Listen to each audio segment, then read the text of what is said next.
Welcome back to my channel. मेरा नाम झुमकी बनर्जी है। चलिए आज बनाते कौरवा बाई की खिचड़ी। और कैसे बनाते हैं चलिए रेसिपी शुरू करते हैं। तभी देखिए ये गोविंद भोग चावल है 1 कटोरी। ये देखिए छोटा कटोरी 1 कटोरी मतलब 1.5 कप। और उसके आधा कप मूंग दाल। आप धुली भी ले सकते हैं, छिलके वाले भी ले सकते हैं।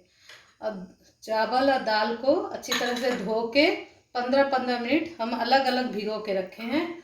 तेज पत्ता और ये है धनिया के पाउडर, ये गोल मिर्च पाउडर और ये हल्दी, ये सेंधा नमक और ये घी और हींग। चलिए बनाते हैं कौरवा बाई की खिचड़ी। ये बेसिकली जगन्नाथ भगवान के भोग है। और ये बनाए थे कौरमा बाई बोल की भक्त। ये 2 कटोरी हमने पानी दिया। हम पानी को बॉयल गरम करके ही रखे थे। ठीक, अब इसमें पहले ये चावल को हमने भिगो के रखे। आप कोई भी चावल ले सकते हैं, हम गोविंद भोग चावल लिए हैं। इसमें खिचड़ी अच्छा होता है, फ्लेवर बहुत अच्छा होता है। अब इसमें चावल को डाल देंगे। अच्छा, कौरमा बाई जो थे उड़ीसा कलिंग राज में थे, वृद्धा निसंतान दंपति थे। तो उन्होंने जगन्नाथ भगवान को अपने पुत्र के हिसाब से पुत्र मान के उनकी सेवा करते थे नित्य।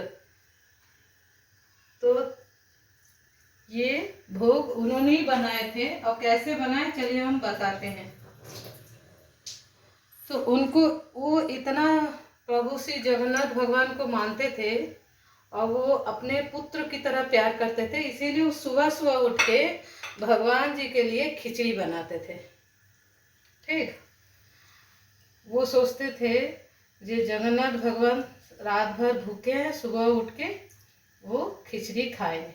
इसीलिए वो माँ की तरह वो सुबह सुबह बिना नहाए धोए वो भगवान के लिए इस तरह से भोग बनाते थे। और विष्णु भगवान के रूप है जगन्नाथ भगवान, वो अपने मंदिर से निकाल के कौरमा बाई के घर में जाके भोग ग्रहण करते थे नित्य। इसको डाल के ढक के 10 मिनट पकाएंगे। 10 मिनट बाद फिर आते हैं। देखिए 10 मिनट में ऑलमोस्ट पक ही गए। और आगे का रेसिपी शुरू करते हैं और कहानी भी।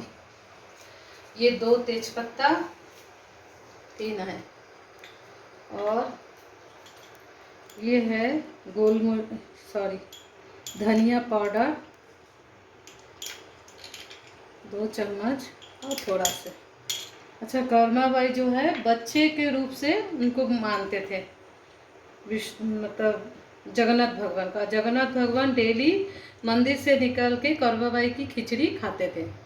ठीक, और एक दिन देखे पुरोहित जी जो ये गोल मिर्च पाउडर घर में हमने क्रश कर लिया और ये हल्दी जरा से और ये स्वाद अनुसार सेंधा नमक।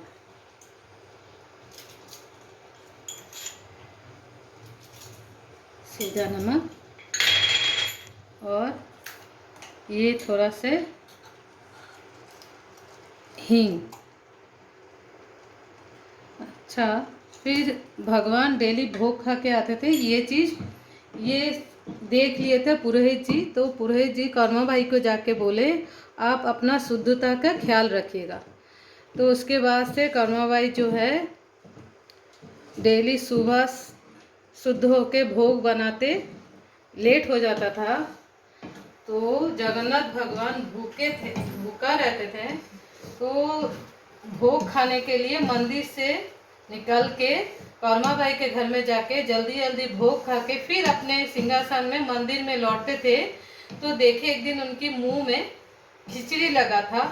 तो फिर पुरोहित जी ने पूछ लिया, जो आपके मुंह में खिचड़ी लगा है, तो बोले माँ जो है लेट कर, मम्मी माँ को जो खिचड़ी बनाने में समय लग जाता है, शुद्ध होके बनाते हैं, तो मंदिर आने में लेट हो जाएगा, तो इसीलिए हम जल्दी खाने मुंह नहीं धो पाते, जल्दी खा के लौट आते मंदिर में।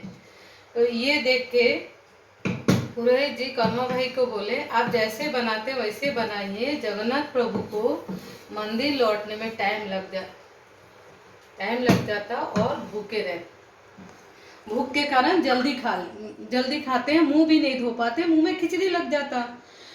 तो उसके बाद इसी तरह फिर कर्मा भाई खिचड़ी बनाते गए और जगन्नाथ भगवान कर्मा भाई का खिचड़ी खाते थे। उसके बाद ऐसे करके दिन बीतते गए। एक बार कर्मा भाई नहीं रहा, वो विष्णु धाम चले गए। तो एक दिन विष्णु ये ढक देते हैं इसको, थोड़ा से गर्म पानी हमने पहले ही दिए थे, अगर आपको ज़रूरत पड़े तो गर्म पानी फिर दीजिएगा, गर्म पानी दीजिएगा, ठंडा पानी नहीं।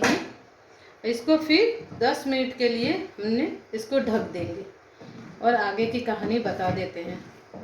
देखिए भगवान और भक्त कैसे मिलते हैं, ये सत्य घटना है। पुरी के मंदिर में जितना ये कहानी जो है पूरी सत्य घटना है, कर्माबाई और जगन्नाथ प्रभु की। तो ऐसे जब जगन्नाथ भगवान रो रहे थे, पंडित जी पूछे आप क्यों रो रहे? तो बोले कर्मा भाई जो है विष्णु लोक को पधार गए हैं, तो अब अफसोस होता है हम खिचड़ी कैसे खाएंगे। तो तब से पुरोहित जी वहाँ का राजा को बताए ये कहानी, तब से ये भोग कर्माबाई की खिचड़ी नाम से प्रसिद्ध हुआ। मतलब जगन्नाथ भगवान की इच्छा था ये खिचड़ी कर्माबाई के नाम से प्रसिद्ध हो, और ये डेली सुबह 8 बजे पहले जगन्नाथ भगवान को निवेदन किया जाता है। देखिए अब आगे की प्रोसेस शुरू करेंगे, ये 10 मिनट के बाद फिर लौटते हैं। देखिए बन गया कर्माबाई की खिचड़ी। अच्छा, पूरी जगन्नाथ मंदिर में कभी फूल गोभी, पत्ता गोभी, आलू, टमाटर, हरी मिर्च ये भोग में प्रयोग नहीं होता, और पूरी मंदिर में सारा भोग जो होता है मिट्टी के बर्तन में होता है, मिट्टी के बर्तन में परोसा जाता है। लेकिन हमारे पास तो है नहीं, तो इसीलिए मैं इसी में बनाए। और भगवान तो आप प्यार से भगवान को श्रद्धापूर्वक जो आप निवेदन करेंगे वही भगवान पसंद करते हैं। देखिए कर्माबाई निसंतान थे, लेकिन विष्णु भगवान उनको अपनी माँ की तरह प्यार करते थे। ये खिचड़ी में तो नारियल दिया नहीं जाता, लेकिन इसमें कर्माबाई की खिचड़ी कर्माबाई इसी तरह बनाते थे जगन्नाथ भगवान के लिए खिचड़ी। उसमें कच्ची नारियल को हमने इस तरह से, देखिए इसको कद्दूकस नहीं किया हम लोग, क्या बोलते हैं उसको, बोटी बोलते हैं बंगाली में, उसमें हम ये इसको नारियल को इसी तरह छील लिए हैं। आपको दिखा देंगे, मेरे एक वीडियो में है। और इसमें 2 चम्मच घी। अब इस तरह आप भी बना के रथ यात्रा, स्वयं एकादशी कि उत्थान एकादशी, जन्माष्टमी, क्योंकि कृष्ण भगवान का ही तो रूप है जगन्नाथ भगवान। आप इस तरह से भगवान को निवेदन कर सकते हैं। इस समय हम गैस को पूरा, हम खाना जो है लो मीडियम आंच में बनाएं, गैस को करते बंद। और जितना और नारियल बचा है, फ्रेंड हम बता देते हैं, हम नारियल इसमें निकाले हैं, नारियल को फोड़ के फिर इस तरह से, मेरे एक वीडियो में दिया हुआ है नारियल के लड्डू, उस देखिएगा हम लोग उस तरह से नारियल को निकालते हैं। नारियल जैसे ना बर्फ़ जो गोला बनाते हैं, बर्फ़ को घिसते हैं, जैसे बर्फ़ हो जाता है उसी तरह सेम नारियल हो जाता है। और कद्दूकस करने से इस तरह से नहीं होता, और मिक्सी में पीसने से हलवा बन जाता है। और इसमें ना एकदम भुरभुरा रहता है। बस आप इस तरह से आप भगवान को भोग लगाइए। चलिए हम भी प्रभु श्री जगन्नाथ भगवान को भोग अर्पित करते हैं।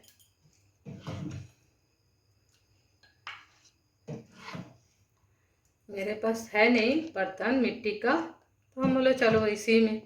देखिए कर्मा बाई तो गरीब थे, निसंतान दंपति, कहने में निसंतान तो सच्ची है। और जगन्नाथ भगवान वो अपनी माँ की तरह पूजे हैं, ये कम है। चलिए भगवान को भोग लगा देते हैं। देखिए बन गया कौरमा बाई की खिचड़ी, जो जगन्नाथ भगवान को रोज़ सुबह 8 बजे निवेदन करते हैं। यही भोग रोज रोज रोज 365 दिन पूरी जगन्नाथ मंदिर में यही भोग 8 बजे भगवान को निवेदन करते हैं। आप भी सीखिए, बनाइए और भगवान को चढ़ाइए। जन्माष्टमी हुआ, रथ यात्रा हुआ। फ्रेंड्स, अगर ये खिचड़ी और ऐसे भोग देखने इच्छा हो तो कमेंट्स में बताइए, और मुझे लाइक कीजिए, शेयर कीजिए और सब्सक्राइब कीजिए। मुझे भी एक मौका दीजिए।